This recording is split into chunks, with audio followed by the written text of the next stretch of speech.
Hi everybody, it's Honest John again. It's a brand new year, and there's a lot of news that happens over the course of a year, so it's natural that some stories that happened last year didn't get the coverage that maybe they should have. Before I start, let me just say, it's fashionable to bash the mainstream media nowadays, but they do things like research and investigations.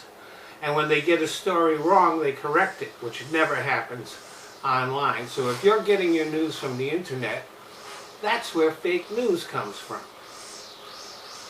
So here's the first story that should have gotten more coverage last year. Lobbyists, at one time, they focused on the federal government, Congress, and there were bills that were passed that were actually written by lobbyists rather than by the staffers. And they always favor the people who are writing the bills. So now they've spread their activities to the states. The Arizona Republic and the Center for Public Integrity report that in all 50 states, legislation has been passed that is written by lobbyists in favor of the wealthy elite. Investigators have found the exact same language that favors the wealthy being passed into law in state after state.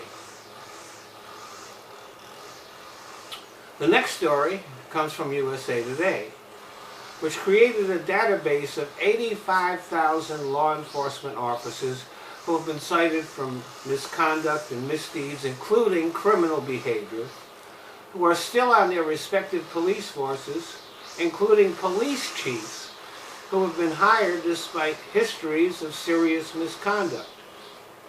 Officers who have been caught lying or tampering with evidence are still being allowed to testify in court, and their testimony has actually sent people to jail.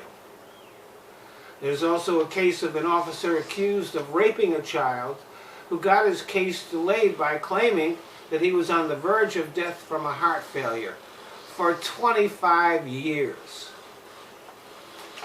Next, there is the story of G4S, which bills itself as one of the top security firms in the United States, and they advertise the low cost of their services. But one of the reasons for the low cost is that they are not very particular about who they hire. They have hired ex-police who have been kicked off the force for lying and even stealing ammunition from their departments.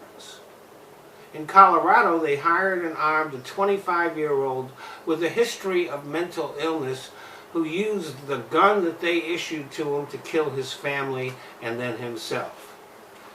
And the company has also lost track of hundreds of guns over the past decade, many of which have been used to commit crimes. And you know those commercials for reverse mortgages that you see with Tom Selleck talking about how great and safe they are? Well, they aren't. There has been an explosion of foreclosures in the reverse mortgage industry, especially targeting minority communities. This leaves seniors facing homelessness as they head into their twilight years.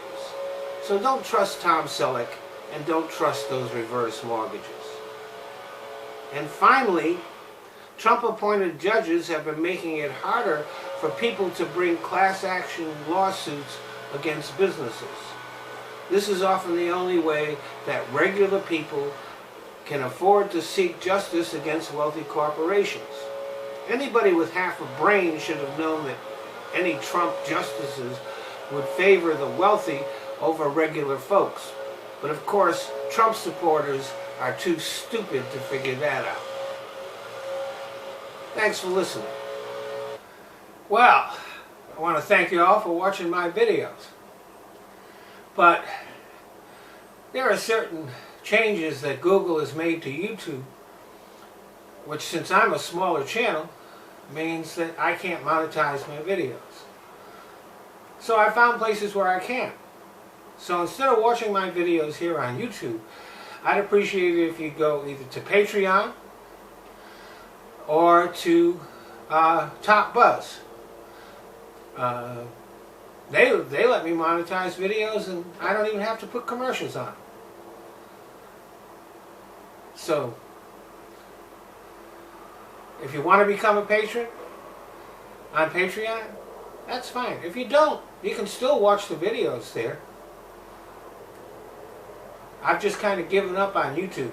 YouTube is just a place that I use so that I can put my videos in other places.